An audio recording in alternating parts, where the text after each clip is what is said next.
انت مش هتخرج من هنا غير لما تكشف على العجله. ايه يا باشا؟ باشا زود لي العجله بعد اذنك. والله يا باشا العجله نايمه على الارض لازم يتكشف عليها. يا باشا طب زودها زودها. بقول لحضرتك العجله جديده لازم يتكشف عليها.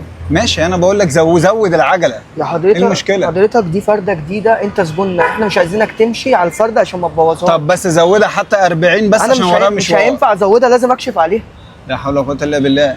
ماشي زود العجله بس دلوقتي مؤقتا وبعد كده هنظبطها. هو حضرتك انا مش هينفع اطلعك حتى بالعجله كده ولا ازودها، لازم اكشف لك عليه.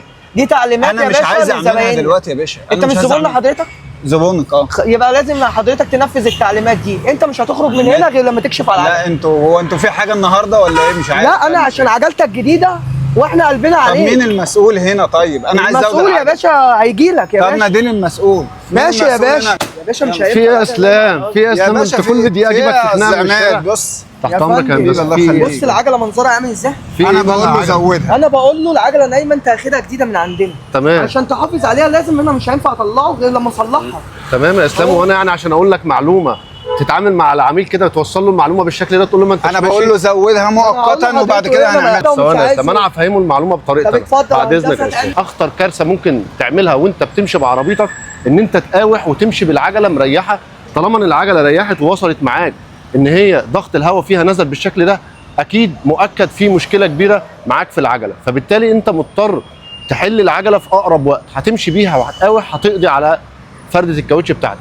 من اكتر الحاجات اللي الناس بتستهون بيها ان هو يمشي بالعجله بتاعته مريحه شويه ويقول عند اقرب بتاع حد بتاع كاوتش هزودها، ويفضل يزود وتريح وتزود. اول حاجه بترفع درجه حراره العجله نتيجه ان الضغط قليل، فرفع درجه حراره الكاوتش بيقلل عمره الافتراضي، ممكن نقلل عمر الافتراضي للكاوتش للنص بالظبط.